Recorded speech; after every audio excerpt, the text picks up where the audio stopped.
Good morning, my friends. Furtado here, the Rebel Turner.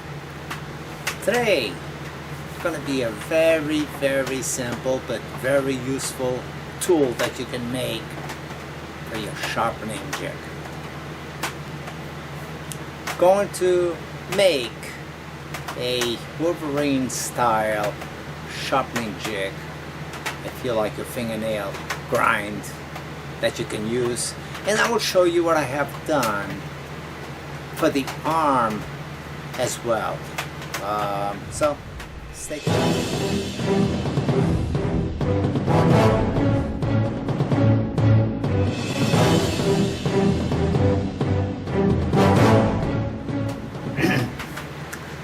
First thing you need, now there's going to be no welding or anything like that except maybe cutting a little bit of an old thread. Start off with a little block of wood, about 1 inch, 1.5 by 1.5. In this case, I got it a little bit taller because I don't want to make it too bulky. And this one is like 1.25. Yeah, 1.25 width and 1.5 tall. And the length will be about anywhere from 2.5 to 3 inches length is all you need. So I already have one on the lathe ready to get started.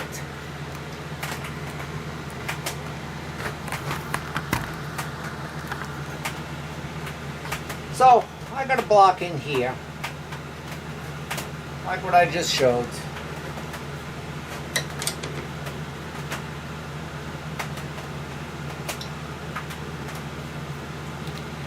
And it's just about gripping. It's not going anywhere, but it's could have been a little bit oversized so it locks up on my jaws.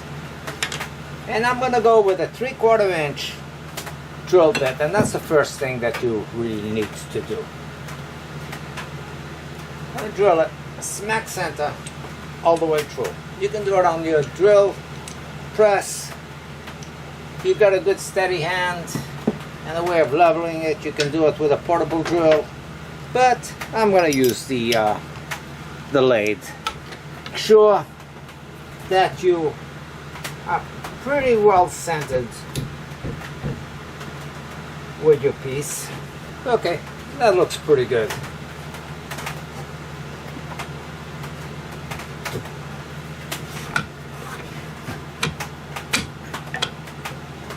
So start up the lathe fairly slow.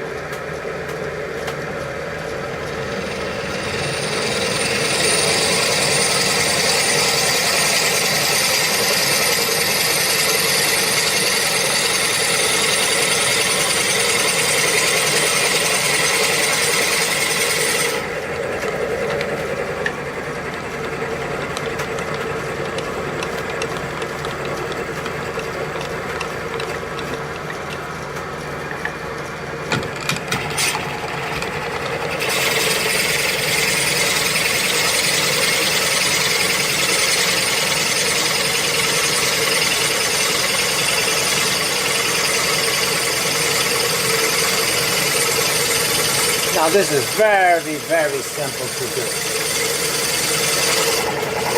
and it's a great jig that will repeat your cuts constantly. There I go.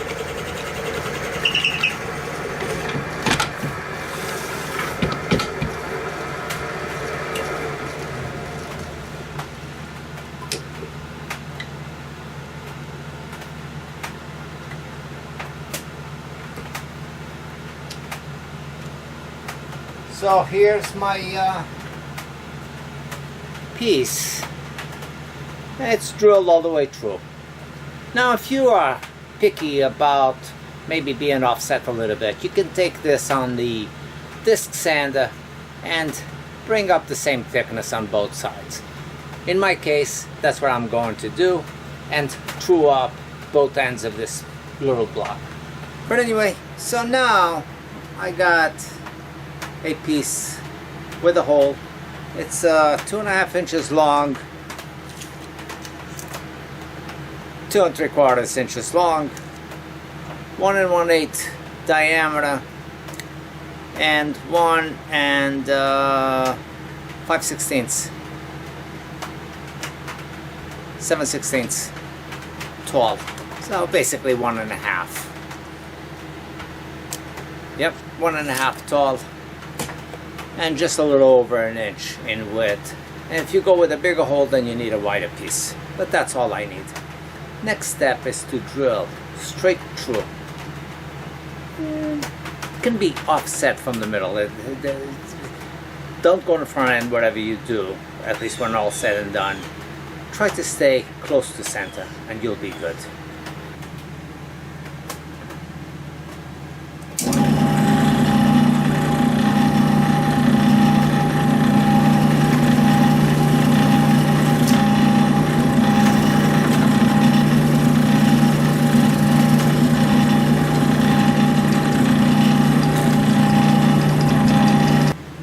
Okay, so I got a hole smack center of this piece.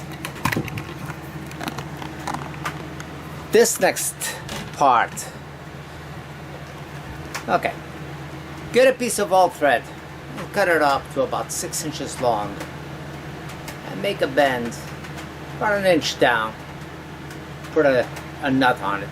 In this case, it's a 3/8 bolt. And I took it on a grinder and I made this end like a ball. I'm going to use this as a tap, first of all. So it's going to make a thread, this piece of nice hard wood.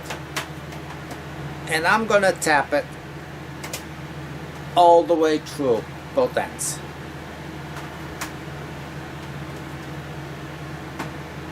Make sure I get a thread on this.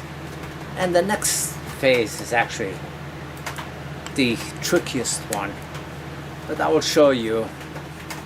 I've already made it because I already had this jig before, but I will discuss on what it was that I did to make it. Once you have the tap, and you have it tapped, you feel pretty comfortable with it, put a little bit of CA on the thread, and then back up the screw all the way. So a little bit of thin CA, and I'm going to dab it right in there and back up the thread with this. Don't want it to grab, just want it to use it as a sealer for the thread.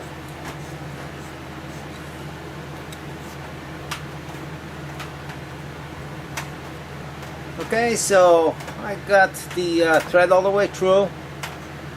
Dab a little bit more CA in there, and that will stiffen up your threads, making sure that they stay strong and they're not going to break off on you.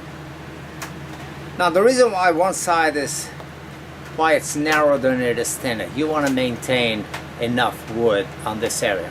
And if you have your hole slightly off-centered, make sure that the one you have the thickest part on is going to be the top for your tightening jig, so you have a little bit more meat in there to be able to tighten and loosen it as you need, and assure that you're not going to strip. The bottom part will be for this angled piece, which will really not have much. You're never going to touch this again. So once you lock it up with your lock nut and bring it into place, you'll be good with this piece. The space between here, make sure that it's less than what you got in here, that it's not going to be popping through on the bottom of the hole over here. So make sure that it stays just below surface. Now, I made a little wooden handle and I drove through with the same bit halfway on this. And again, I got an old thread and I put it in with CA, so this piece is locked in to this. Next step.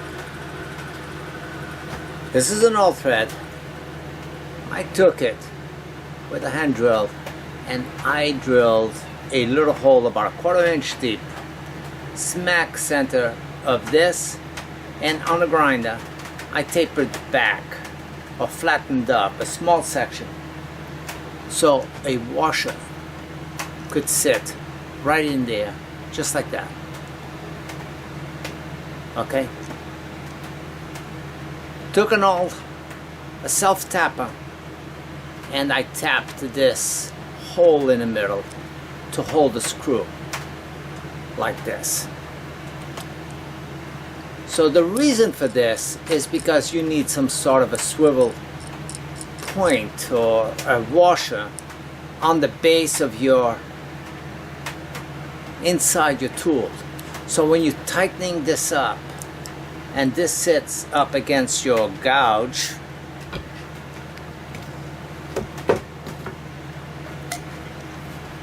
it sits inside the groove of your gouge.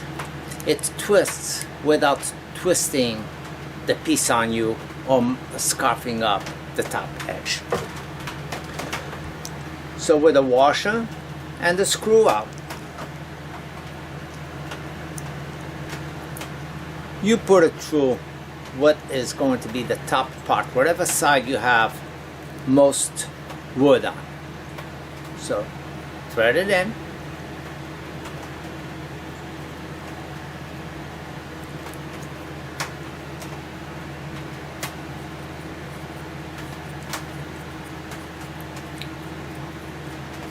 Until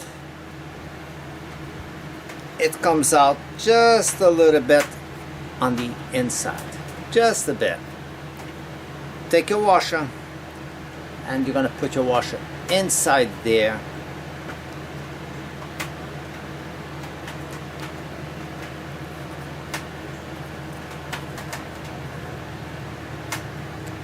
And have the washer fall inside of that protrusion out that you just did on that all thread with a hole in the middle. Take a screwdriver, magnetic, put your screw in it. Well, it's getting pretty heavy out there and I don't know if I'm going to be able to use this. I did a recording on the making of this jig and somehow either I didn't hit the record button, so I finished it off and I did not show what I thought I was recording. So anyway, I had to do a slight modification after putting the screwdriver in here to tighten up the bottom ring. What I had to do is I had to flatten up the bottom part of this, and did that with a 1/2 inch chisel. Just went in there, cleaned it up, and made this whole top part flat. So when I back up the washer, when I back that up in there, it has a flat point. You see it in there? Flat area for the washer to sit in. Or else it will sit halfway up, pretty much over here, and you're not going to fit it through some of your tools. I also had done the recording of the jig. I thought I had recorded the using of my grinding wheel and putting this to the test.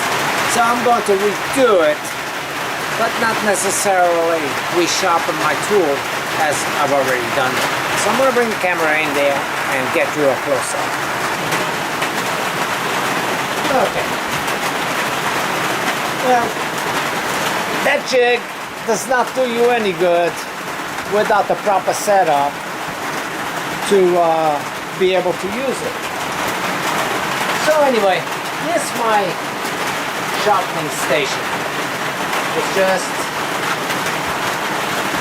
a 6-inch wheel, probably 1/3 horsepower, grinder. What I did here, I've used this in quite a few things. I had some square tube with can go to Home Depot or your big box store and pick up some square tubing. And I made a hole through from the top all the way through. Of course, with a bench grinder out of here first. And screw the screw to the top of the table. Straight through. Use the top hole as the guide so I can get my handle, my tool inside. So front and back. I made sure that once I placed my grinder that I was centering it exactly with the wheel. Took a square stock of piece of wood and made a little groove, a couple of passes on the table saw, just to give me clearance for this screw that goes through here, that actually locks in this arm in position, and set up a hole. It's not a hole, it's just a cavity in there for my tool to sit on and cradle on, so it wouldn't slip. So I slide this up inside. Don't lock it up yet, because you just made yourself a new jig, and it could be a different height or whatever. You don't know what that is. That was really, it can be different. It doesn't really matter. The only thing that I know that's crucial is this hole that I put on the end of it. I can do it over the top, I can do it in here, but I use this all the time. Set my tool in, with the arm facing back, of course. Put it in there, and lock up this part, the jig that we just made, to that 2-inch depth. This offset will always be the same, it never changes on it. To set up the distance on this, because you don't know, depending on where you have this, I mean, you could literally be cutting 90 degrees, but you don't want to do that. So, since I already like the bevel that I got, I just match it up. So I put this inside, and I bring this in towards the stone, where I don't see any light going through, top, bottom, and I have a perfect line up back to where I was drilling. Keep that in there, lock it up, it's locked up, it doesn't go in or out, it's got a good locking mechanism, make sure that you lock it up good. Now when I put the tool here, at any one time, I do the gauge, set it up, bring it to the stone, it's always going to give me this grind. So,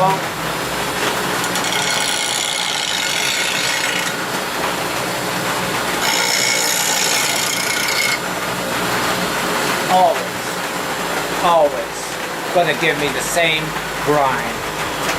It's a nice sharp edge. On my case, I like keeping it fairly acute, fairly to a point, because I use my 5/8 gouge for a lot of my work. I've even done pinions in a couple of cases with this particular tool, because it gives me a sharp enough tip that I can go in there and do some really fine detailed work. It's not blunt.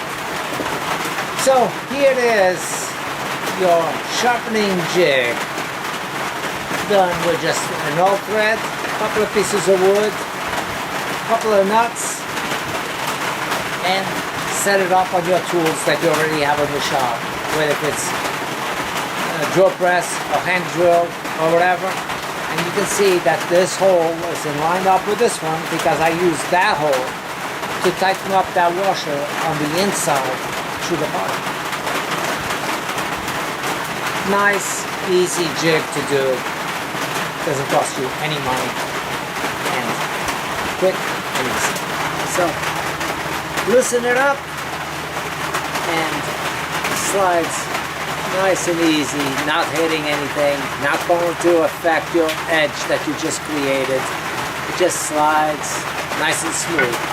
Again, flat bottom, round on the top. It was drilled initially all round with a little chisel go in there, flatten up the bottom side, and that will give you room for your washer to sit nice and flat in here once you back this up.